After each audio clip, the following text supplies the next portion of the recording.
Hello tout le monde, c'est Thomas de la chaîne YouTube Wrestling Kingdom, j'espère que vous allez bien.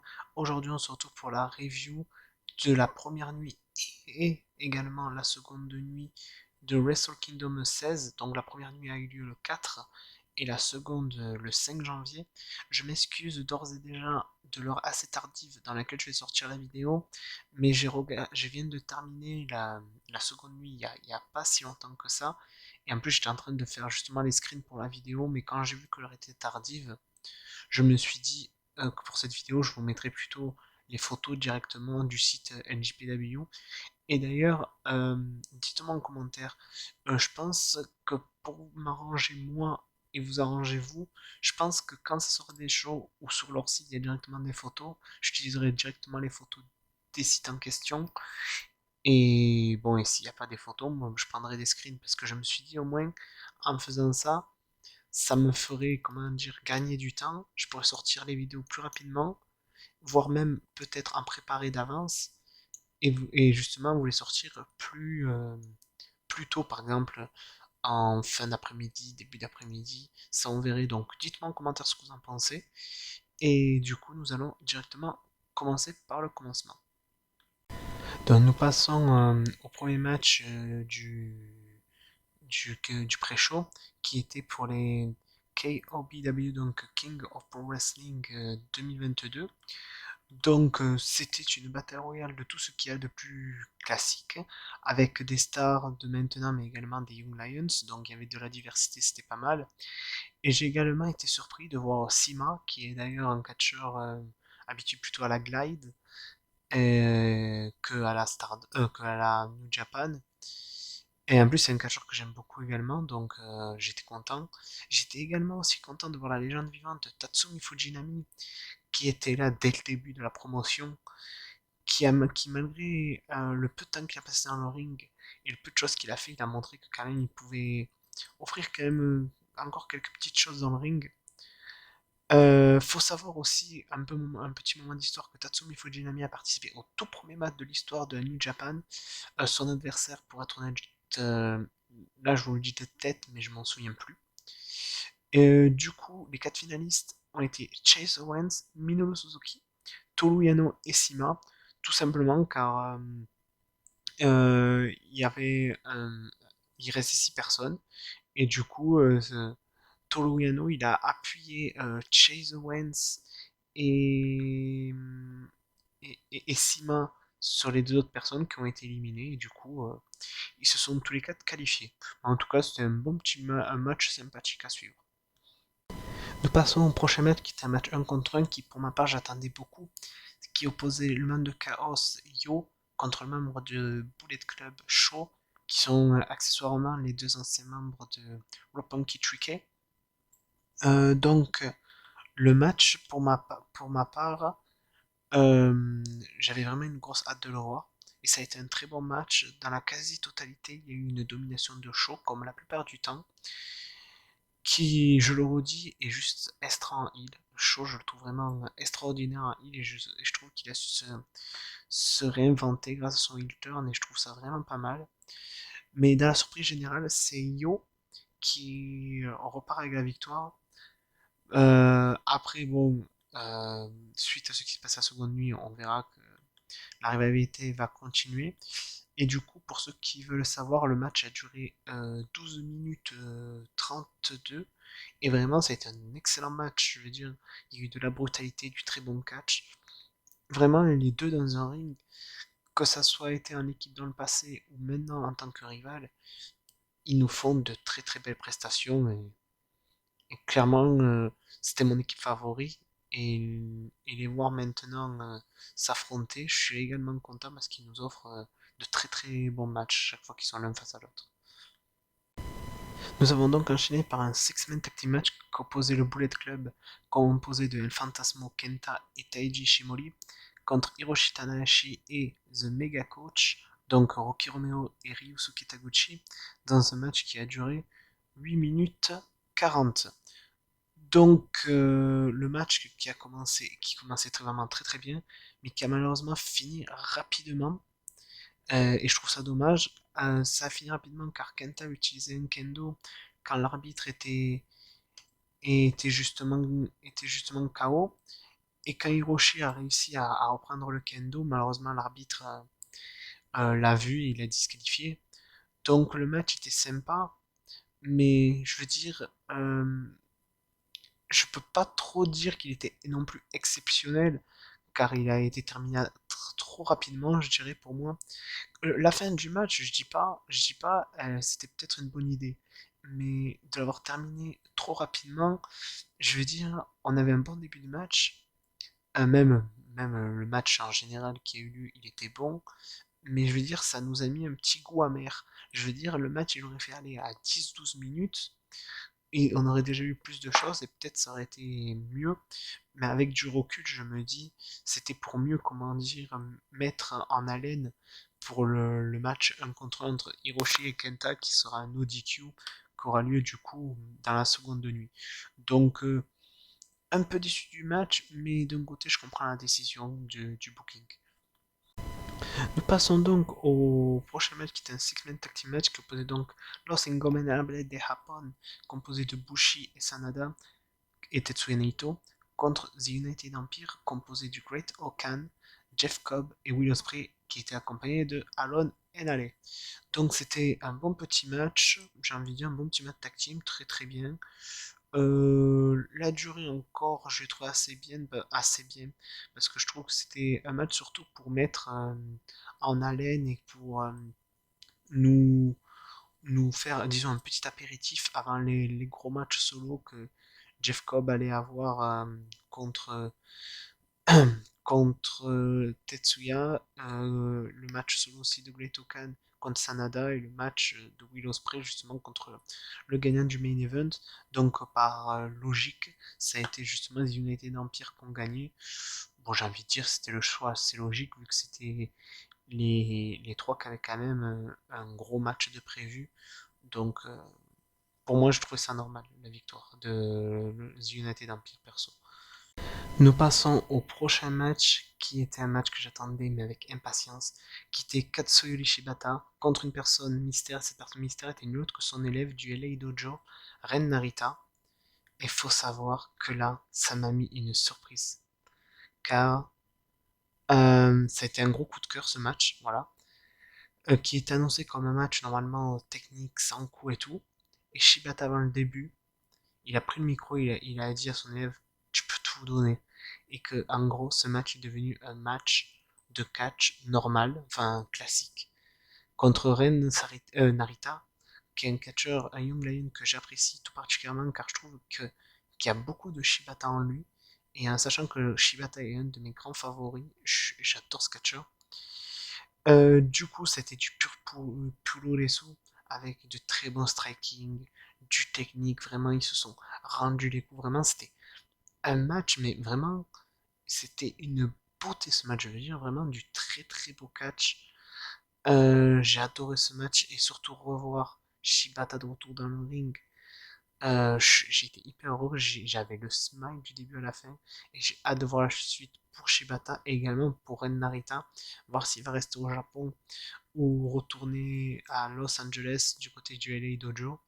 Mais ce match était excellent pour moi, c'était vraiment un match de catch vraiment pur, je veux dire pur catch japonais avec du très bon striking et tout. Je pense qu'honnêtement, on me dirait montre-moi un match moderne avec du bon boulot, qui est en plus pas trop long parce que le match il était pas non plus hyper long, je veux dire il a eu une bonne durée mais il n'était pas non plus long, il a duré 11 minutes 49. Donc franchement si un jour quelqu'un vous demande, enfin c'est mon humble envie, si un jour quelqu'un vous demande montrez-moi un bon match de poulot qui dure moins de 20 minutes, moi je pense que celui-là je le montrerai parce que on a eu un Young Lion qui a vraiment un potentiel de malade et Kazuyori Shibata qui est clairement à mes yeux un des meilleurs catcheurs techniques au monde également et également un des meilleurs strikers. Donc gros coup de cœur pour ce match, c'était mon coup de cœur ce match. Nous passons au prochain match qui était pour le Never Openweight Championship qu'opposait donc le champion Tomo Hiroishi contre Evil accompagné de Dick Togo dans un match qui a duré 12 minutes 10. Donc le match était bon, vraiment très bon, Mais comme je le pensais, il y a eu beaucoup d'interventions, dont il y a eu celle de Yoshiro Takahashi, Dick Togo, Sho, et du côté adverse, il y a eu Yu qui a essayé de venir aider, mais bon, le mal était déjà fait, quoi, j'ai envie de dire. Du coup, le Bullet Club a quand même pris le dessus, malgré la volonté de Yo de venir aider son ami, mais bon, comme je l'ai dit, le mal a été fait, il s'était déjà fait attaquer. Donc ils ont pris le dessus avec des interventions, avec des objets et tout. Et du coup, victoire de Evil qui devient le nouveau Never Openweight Champion. Euh, Personnellement, je m'y attendais pas à la victoire de Evil. Mais bon, quand j'ai vu les interventions, je me suis dit, bon ben voilà. Après, personnellement, vous voyez, en connaissant le Bullet Club, en étant fan du Bullet Club, je savais que s'il y avait des personnes au board ring, il y allait avoir des interventions. Et c'est justement pour continuer la rivalité Bullet Club Chaos. Donc ça m'a pas trop dérangé de voir Tomoro Hiroishi perdre le titre. Même si j'aurais préféré bien évidemment qu'il ait un plus long titre, règne, excusez-moi. Mais voilà, le match n'a pas été mauvais, au contraire. Je trouvais qu'il a bien été construit pour continuer à écrire la rivalité entre Bullet Club et Chaos. Donc nous passons au prochain match qui était pour les IWGP Tag Team Championship, qu'opposaient donc les champions Dangerous Takers, donc Taiji et Zack Sabre Jr. qui étaient accompagnés de Mio Abe, contre les challengers représentant Chaos, Hiroki Goto et Yoshihashi, et le match a duré 15 minutes 27. Match tag team que j'ai vraiment apprécié avec deux équipes que j'apprécie tout autant. Même si je voulais une victoire de Dangerous Taker, au final, je suis pas déçu du match. Et je dirais même que je suis assez content pour Chaos qu'ils aient enfin, disons, un titre tag team, parce que si je me souviens, ça fait quand même un moment que Hiroki et Yoshi n'aient pas eu les titres tag team. Ça fait un bon petit moment. Si je me trompe, n'hésitez pas à me le dire. Voilà, bon, vous le savez que je suis un immense fan de Zack Sabre et de Taiji, mais bon, quand l'équipe en face est excellente, voilà quoi, je vais pas non plus faire un caca nerveux parce que mes favoris ont pas gagné, au contraire, le match était super, j'ai rien à dire. Est-ce qu'il y aura un possible rematch? Je pense dans le futur. Mais bon, de toute façon, il y a une rivalité entre. Non, j'allais dire Bullet Club et Chaos, mais là, ça n'a rien à voir. Dangerous Seeker, c'est dans le Suzuki-gun, donc ça n'a rien à voir. Donc voilà, non, très bon match tag team. Je pense que j'ai rien d'autre à dire là-dessus. C'était un excellent match. Nous passons donc au prochain match qui était pour le IWGP Junior Heavyweight Championship, dans un match qui a duré 16 minutes 18, donc qui opposait le champion Al Desperado contre Hiromu Takahashi. Donc la division junior de la NJPW ne m'a jamais déçu, et ce match l'a encore confirmé, entre deux des meilleurs juniors que la NJPW possède, et personnellement deux de mes favoris également. J'ai adoré tout le match du début à la fin. Très bons échanges entre les deux hommes qui se connaissent bien. Franchement, je ne pourrais pas dire le moment favori du match, car le match pour moi il a été bon du début à la fin. Du coup, El Desperado qui conserve son titre, et perso je suis très content. Et j'avoue que j'aimerais beaucoup voir dans les prochains challengers Taiji ou Sho, mais on verra que dans la seconde de nuit, il y a quelqu'un qui s'est placé déjà en challenger. Et je suis assez content hein, du futur challenger, car c'est aussi un catcheur que j'apprécie tout particulièrement. Donc voilà, mais ça, on le verra plus tard dans la vidéo, qui est cette fameuse personne qui s'est imposée comme futur challenger. Nous passons donc au main event de la première nuit, qui était pour les IWGP World Heavyweight Championship, qu'opposait donc le vainqueur de la G1 Climax et challenger Kazuchika Okada contre l'actuel champion Shingo Takagi. Donc match de dingue, vraiment. Et honnêtement, j'ai pas vu les 35 minutes passer, car oui, le match a duré 35 minutes 44. Le match a été très bien construit, avec en début du match du chain wrestling, du très bon chain wrestling, qui s'enchaîne après avec du très bon cut technique. Puis plusieurs minutes après, ça s'est rentré dedans, ça a été du strong style, il y a eu de l'impact, vraiment. et c'était très très bien construit le match. J'ai vraiment adoré la construction du match. J'ai adoré les contres de finish aussi qui se sont fait chacun. Un voulait faire le finish de l'autre, il a contré un finish de l'autre. Je trouvais ça vraiment pas mal. Personnellement, il est pour moi mon match favori de la première nuit. Il y a pas, il y a pas, je dirais un second, c'est peut-être le Yu contre Sho. Par contre, même si j'adore Okada, j'étais surpris de le voir de prendre le titre. Après le match, il y a eu un petit échange au micro entre justement Okada et Will qui ont teasé justement leur affrontement à la seconde de nuit. Mais franchement, j'ai été surpris parce que Shingo Takagi a quand même enchaîné plusieurs 5-star matchs. Il a eu un bon règne, même si j'aurais aimé qu'il dure un petit peu plus longtemps. J'ai envie de dire, je suis content parce qu'Okada c'est une de mes idoles de la New Japan, mais je suis aussi quand même plus beaucoup triste pour Shingo car voilà, Okada, il n'a pas besoin d'un titre pour être sommet du New Japan. Que Shingo, lui non plus. Hein, je vais pas rabaisser Shingo loin de là.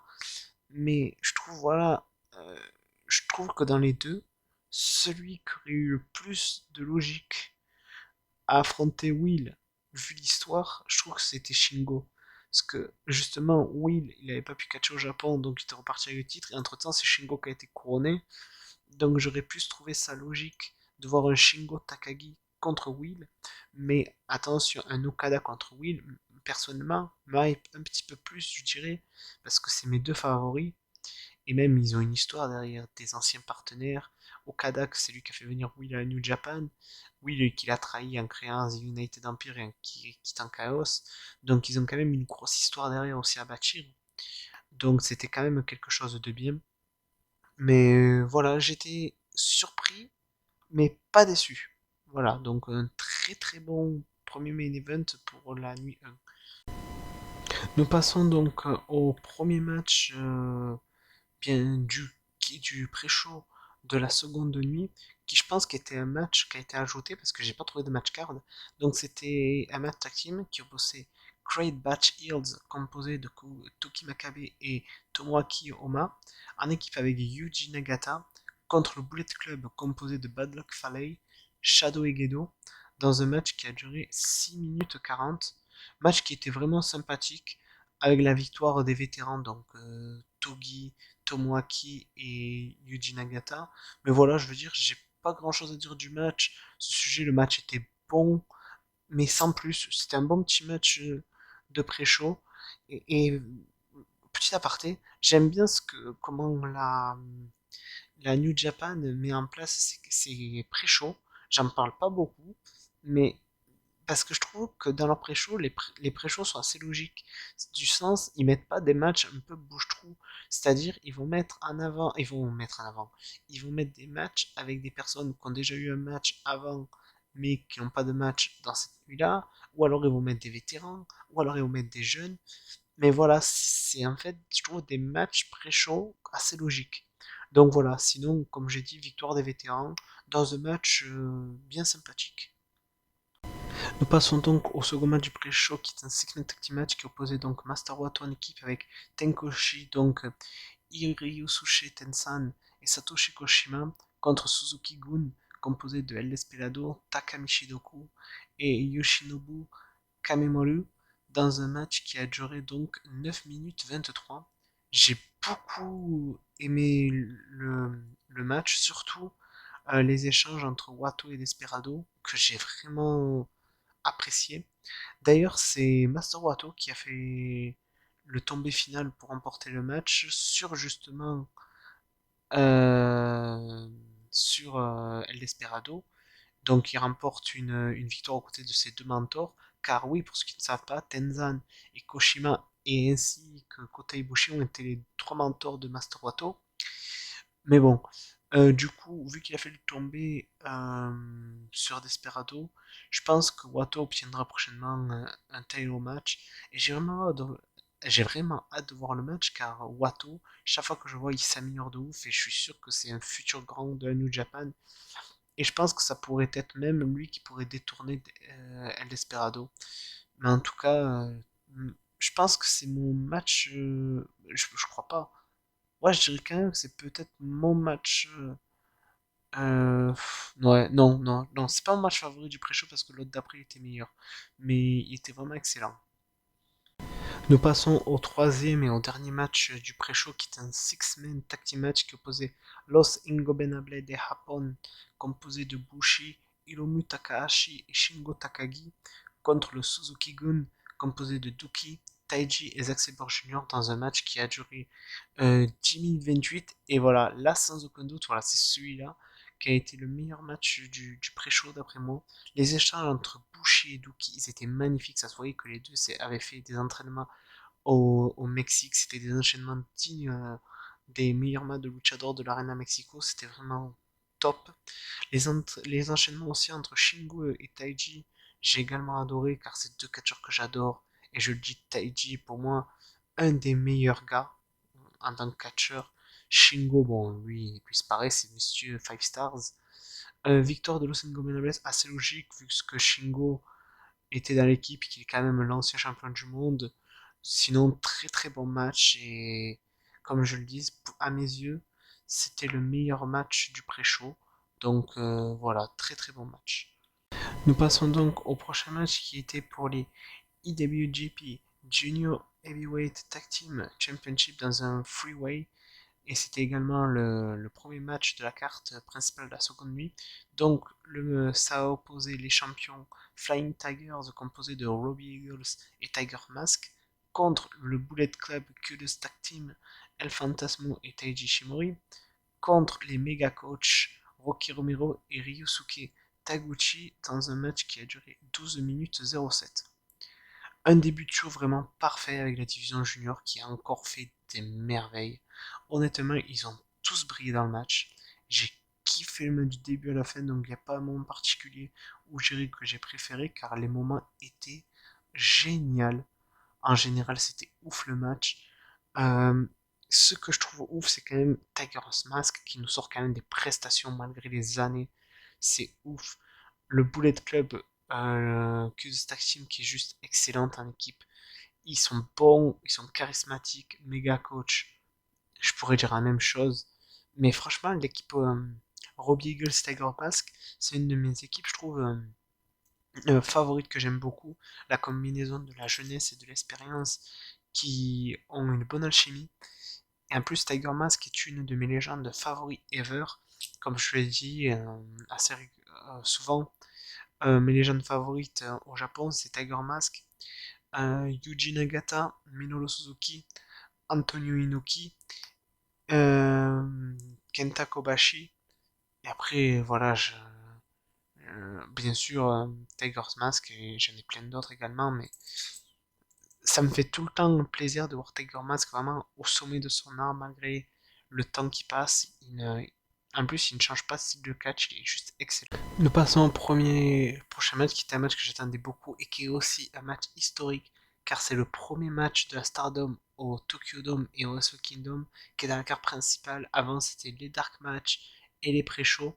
D'ailleurs, pour ce match, une petite pensée à Nakamura qui est la pauvre avait participé à la première version, mais que malheureusement ça a été un dark match, ça n'a jamais été diffusé malheureusement.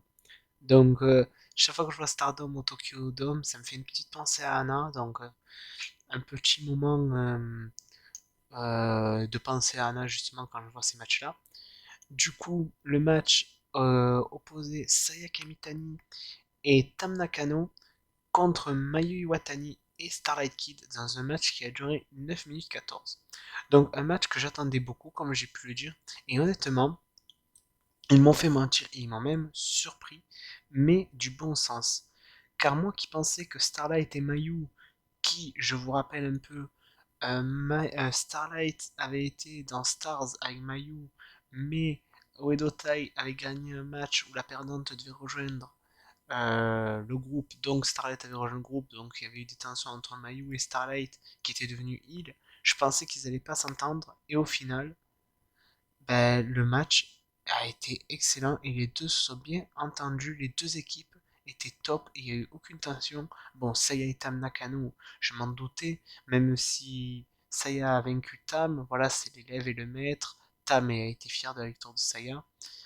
mais ça me fait tellement plaisir, même pour une fois seulement, de revoir les MK Sisters s'entendre, vraiment. Ça donnait un match très très bon, 9 minutes 14. Bien sûr, j'étais un grand fan de Stardom, j'aurais préféré que ça dure encore très très longtemps, mais ça a été un bon petit match et franchement, la Stardom été très bien représentée dans ce match et je suis très fier de cela. Nous passons donc à la finale qui était le Fatal 4 pour le NJPW King of Pro Wrestling, donc qui opposait Minoru Suzuki contre Chase Owens, contre Toru Yano, contre Sima qui est accompagné de Hell in the Man et Chi-Hawk de Strong Heart qui forment l'équipe Strong Heart dans un match qui a duré 6 minutes 06. Et je vous avoue, pour ce match, je suis un peu partagé.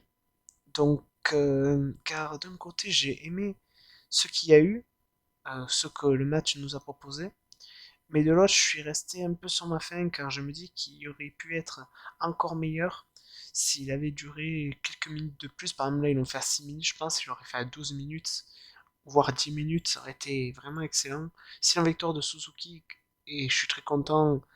Je suis très content. Bon, malgré que qu'il a été court le match, j'ai trouvé fun.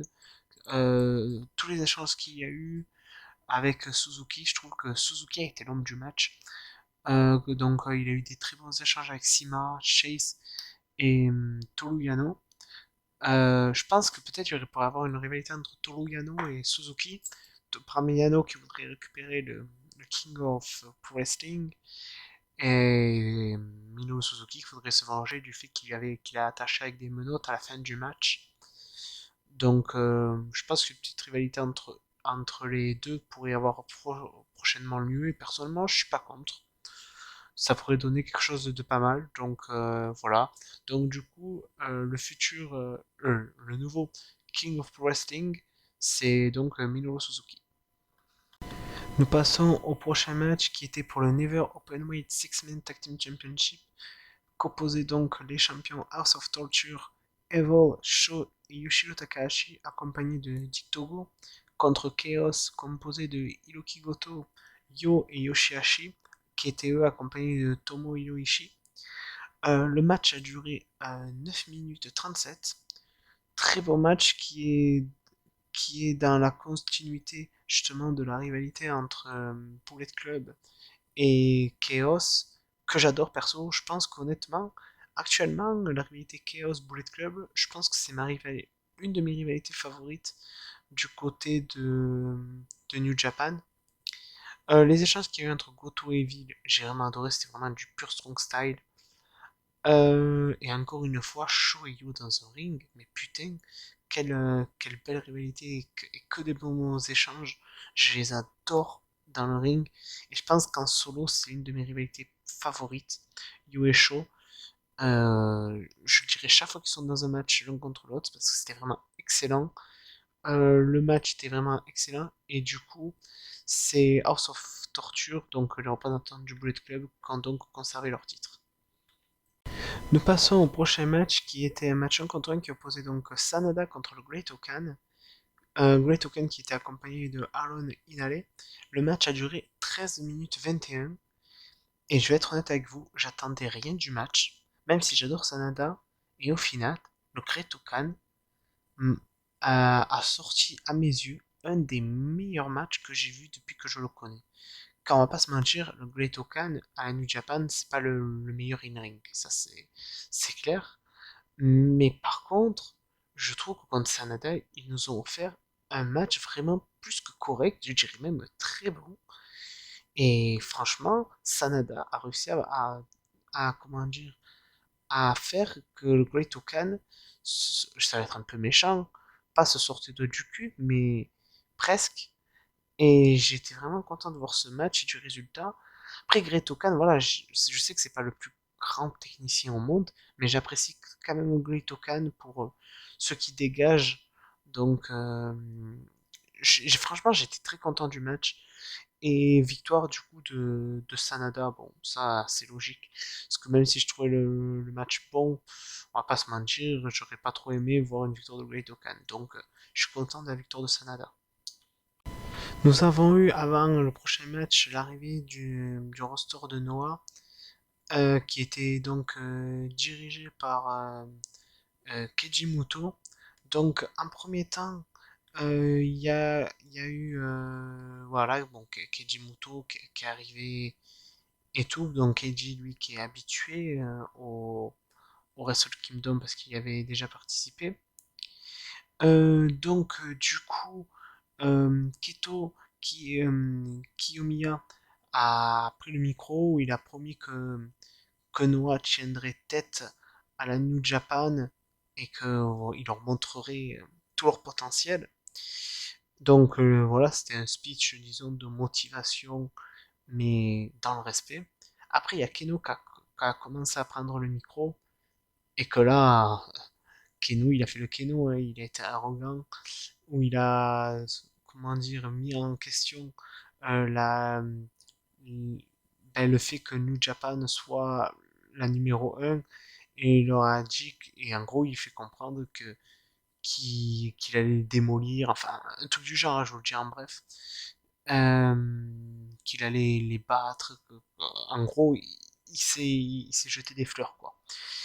Du coup, il y a l'ancien champion du monde poids lourd, Shingo Takagi, qui est arrivé en compagnie de Bushi et Hiromu Takahashi pour justement teaser le futur affrontement ben, de son équipe contre celle de Keno et il lui a fait clairement comprendre que justement s'il est juste là à perdre son temps à rabaisser la New Japan, que la New Japan va leur montrer leur légitimité.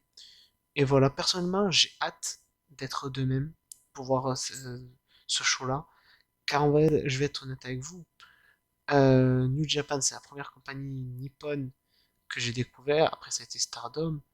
Mais vraiment, la seconde compagnie homme que j'ai découvert, bon, c'était DDT. En troisième, c'était Noah. Il faut savoir que Noah, j'aime beaucoup également. Donc, hâte de voir leur confrontation qui risque d'être vraiment extraordinaire.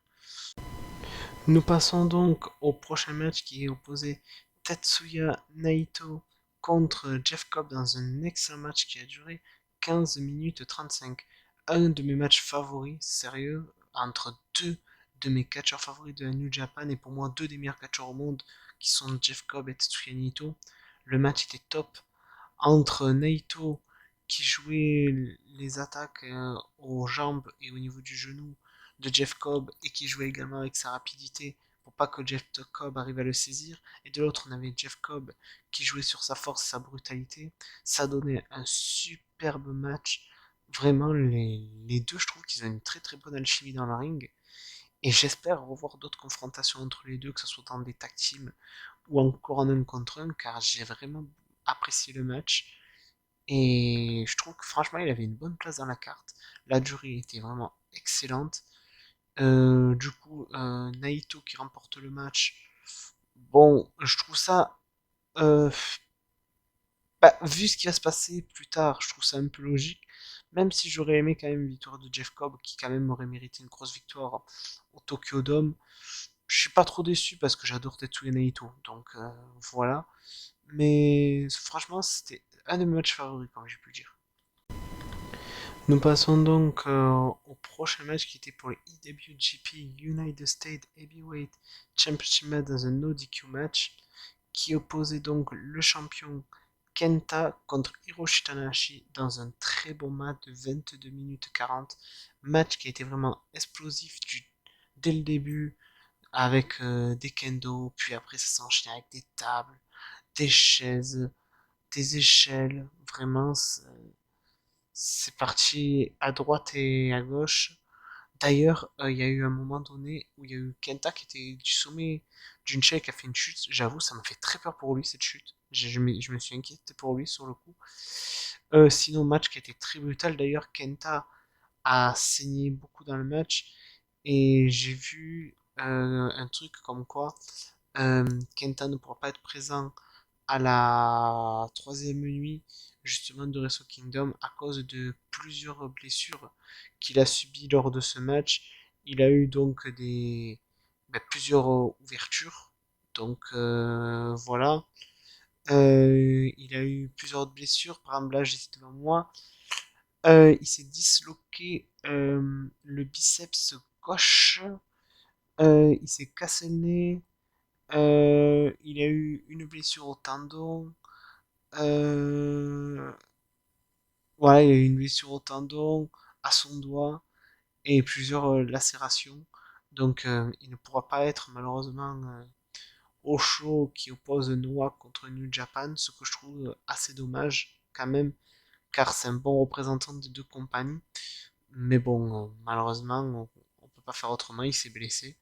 Donc du coup, c'est Hiroshi Tanahashi qui a remporté le match, qui devient donc le nouveau NJPW United States Champion. Nous passons donc au main event de la seconde nuit de Wrestle Kingdom, qui était pour le IWGP World Heavyweight Champion, qui opposait donc le champion Kazuchika Okada, qui avait remporté le titre juste un jour avant contre Shingo Takagi, contre Will Ospreay, qui est accompagné de Alon Enale et Great Okan dans un match qui a duré 32 minutes 52. Clairement le meilleur match des deux soirées, rien à dire. Un 5-star match, même sûr et certain qu'il sera noté 5 stars, parce que moins de 5 stars, on ne peut pas trouver. Les 32 minutes, je les ai pas vus passer, honnêtement.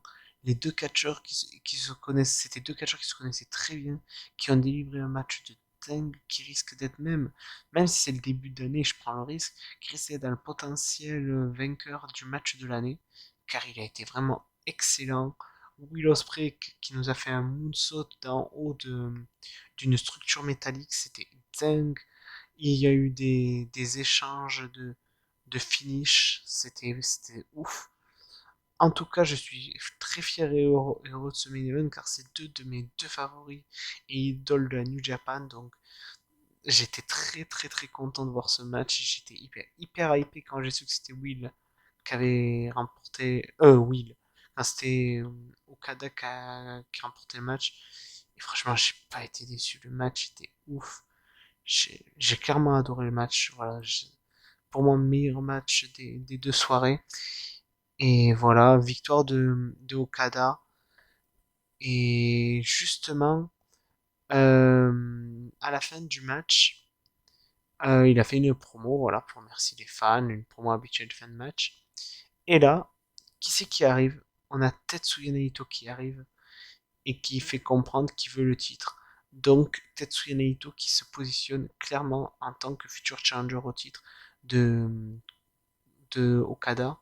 Et personnellement, c'est deux des visages de la compagnie. Donc un Tetsuya contre Okada. J'ai hâte que ça arrive. Et j'espère même si j'adore Okada, la victoire de Tetsuya qui mérite depuis des années et qui n'a pas encore eu son championnat du monde. Donc, si ce match a lieu, j'espère une victoire de Tetsuya Naito. Nous arrivons donc à la fin de la vidéo. Et comme vous l'avez compris, ces deux nuits, elles étaient ouf. Clairement, j'ai adoré. Si je devais dire, allez, 4 à 5 matchs qui m'ont vraiment le plus fait kiffer, c'est You contre Shaw, le Jeff Cobb contre Naito, les deux main events, que ce soit Shingo contre Okada et le Will contre Okada. Et je dirais peut-être le Hiromu Takahashi contre El Desperado. Et aussi quand même le match de Stardom aussi. Ça Stardom, je peux pas l'oublier. Ah oui, ah non. Et aussi le Hiroshi contre Kenta qui était juste violent, mais vraiment excellent. Mais sinon, comme vous l'avez compris, comme chaque année, Wrestle Kingdom nous fait de très très très belles choses. Et j'ai hâte de voir demain, justement, ce qu'ils vont nous proposer avec Noah. Et j'espère que c'est pas juste un one shot avec Noah et que ça va être peut-être une alliance sur du long terme. Car il y a plein de dream match qui pourraient avoir lieu. En plus, Noah qui est associé avec DDT, Gambale et TJP, si en plus il y a une association entre ça, ça pourrait être juste extraordinaire. Imaginez plus tard en termes de Joshi, une confrontation entre TJPW et Stardom, ça pourrait être exceptionnel. Donc franchement, ce qui se passe en ce moment du côté du Pulo et du Joshi me rend vraiment heureux et j'ai hâte de voir la suite car je suis sûr que c'est que le début des grandes choses. Et je suis sûr que 2022 sera une très très belle année catch du côté du Polo et du Joshi.